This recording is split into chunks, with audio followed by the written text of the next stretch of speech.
जी।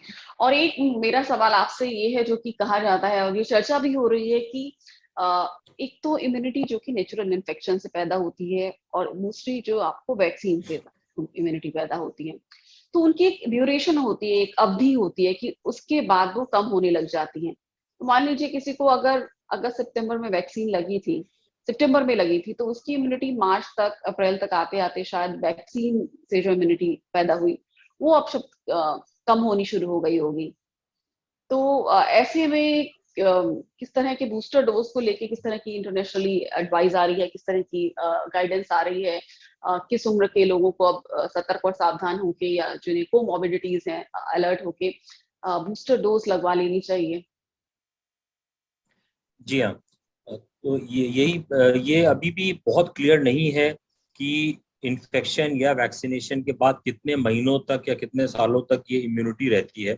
बहुत सारी स्टडीज इस पे हुई है। ज्यादातर लोगों ने ऑन एन एवरेज 8 से 9 महीने तक का टाइम तो बताया है कि रहता है, रीजनेबल इम्यूनिटी रहती है बॉडी के अंदर। ये एंटीबॉडीज की बात मैं कर रहा हूँ। जो जो अंदर जो सेल मीडिएटेड इम्यूनिटी और जो मेमोरी सेल्स होते हैं वो और लंबे टाइम तक रहते हैं, और जब जरूरत पड़े वो एंटीबॉडीज प्रोड्यूस करते हैं। एंटीबॉडीज का कुछ स्टडीज ये भी है जिन्होंने 1 ईयर तक भी देखा है कि एंटीबॉडीज रहती हैं। बट ऑफ कोर्स ये डिपेंड करता है, पॉपुलेशन टू पॉपुलेशन में डिपेंड करेगा, वैक्सीन टू वैक्सीन में डिपेंड करेगा।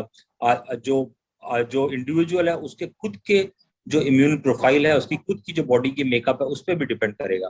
तो इसलिए एवरेज हम यही 8 से 9 महीने, शायद 1 साल तक भी कह सकते हैं। उसके बाद का हमारे पास डेटा है भी नहीं, बिकॉज ये वैक्सीनेशन तो आया ही पिछले 1 आध साल में ही है, तो हमको लॉन्ग टर्म नहीं पता। नेचुरल इम्यूनिटी जो इन्फेक्शन के बाद होती है वो भी इनिशियली 4 6 महीने में काफी स्ट्रांग होती है, लेकिन उसके बाद धीरे धीरे उसका इफेक्ट थोड़ा थोड़ा कम होता रहता है। बट अगेन वो भी 8 9 महीने 10 महीने तक तो रहती है। शायद वैक्सीन इम्यूनिटी से शायद ये थोड़ा सा बेटर भी हो, कुछ स्टडीज ने ऐसा बोला है, एटलीस्ट इनिशियल कुछ महीनों में। बट अगेन बूस्टर डोज का यही कॉन्सेप्ट था कि अगर वैक्सीन इम्यूनिटी या इम्यूनिटी धीरे धीरे कम हो तो उसको बूस्ट करने के लिए एक और दिया जाए।